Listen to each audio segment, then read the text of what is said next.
இதுக்குன்னு எங்களை போட்டாங்க. இந்த துணியோட போனா யாருமே மதிக்க மாட்டாங்க. ஆனா நான் போற இடம்லாம் எனக்கு அப்புசுதான். லெட்டின் பாத்ரூம் கழுவுற வேலையை பாத்தீங்கன்னா செத்துடலாம். நானும் மனுஷன் தானே. ரொம்ப கஷ்டம்ங்க சாமி. இந்த வேலை செய்து பிச்சை எடுத்து திங்கலாமன்னு இருக்கு. எங்க போனாலும் பாத்ரூம் கழுவுனே, பியல்னவே, குப்பையாலனவே நீ வெளியே போனா தோத்தை விடுறாங்க.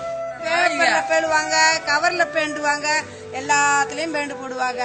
அள்ளி போட்டா அப்படியே நரகலா தானே நாங்க அள்ளி போடுறோம். வீட்டுக்கு பிச்சை கேட்டுக்கு இருக்கோம். 10 ரூபா கொடுங்க, 20 ரூபா கொடுங்க. 10 வீட்டு கக்ஸ் அழுறோம். ஒரு வீட்டு கக்ஸ் வந்து ஒரு விஷவாயுவா இருக்கும். ஆனா கையில தான் அழுறாங்க. அதெல்லாம் ரொம்ப கஷ்டமான வேலைக்கு தெரியுங்களா? அதெல்லாம் ஒரு நாளைக்கு நாங்கள எடுத்துமுனாக்க சாப்பிடவே முடியாதுங்க. அந்த அளவுக்கு நாங்கள கஷ்டப்படுறோம் தெரியுங்களா? அள்ளி ஆகணும், வேற வழியே கிடையாது. அதை அல்றதுக்கு கூட எங்களுக்கு சரியான ஆயுதம் இல்லாம கையில தான் இருக்கும். இதெல்லாம் கொடுத்துருக்காங்க. எங்க கொடுத்துருக்காங்க? தொடப்பு கொடுக்க மாட்டாங்க. நாங்க தான் காசு போட்டு தொடப்ப வாங்குறோம். ஒரு தகரம் கேட்டு தகரம் இல்ல, ஒரு ஓடை வச்சு நாங்க வாரோம் குப்பைங்கள. இங்க பாருங்க, இத்தனை ஒட்டு போட்டே நாங்க போறோம்.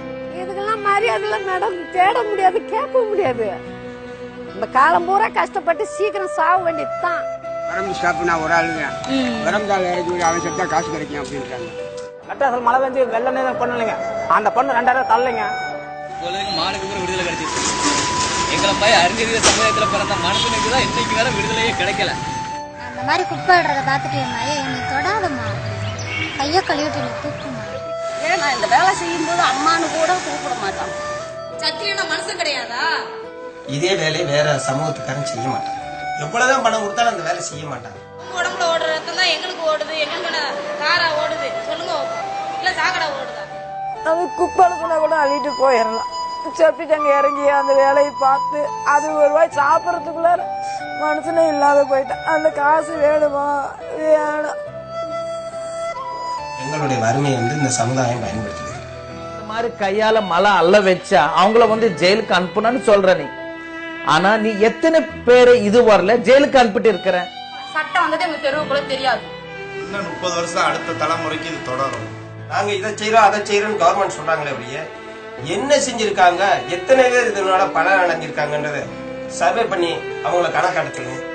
நம்ம செத்தாலும் பரவாயில்ல, நம்ம குடும்பம் நல்லா இருக்குன்னு எங்க பிள்ளைய போய் இறங்கிடுறாங்கம்மா, இறங்கிடுறாங்க. நாங்க சாப்பிடுற ஒவ்வொரு பிடி சாதம் அது ரத்தம் தான். இந்த தொழில எங்க பிள்ளையோட முடியட்டும். எந்த பிள்ளைக்கு இந்த தொழில் இனிமேல் வேண்டவே வேண்டாம். இதுக்கு மட்டும் கவர்மெண்ட் ஒரு முடிவெடுத்தா போதும். எல்லாரும் பாக்கட்டும், அவன் போய் அவனை அழுட்டும்பேன், அவன் வேண்டாம் அவன் கரிசா கழுட்டும்பேன். நாங்களே செஞ்ச சட்டமா? நாங்க என்ன சொல்றோம், நாங்க சாவல, எங்களை வந்து நீங்க கொல்றீங்க. நாங்க எல்லாரும் கேக்குறோம், எங்களை கொல்றது நீங்க எப்போ நிப்பாட்ட போறீங்கோ எங்களுக்கு சொல்லே ஆகணும். நீங்கடா அட சொல்லுங்கடா, செத்து மாட மட்டும் நாங்கடா வந்து அள்ளுங்கடா. ஆள மட்டும் நீங்கடா அட சொல்லுங்கடா, செத்து மாட மட்டும் நாங்கடா வந்து அள்ளுங்கடா.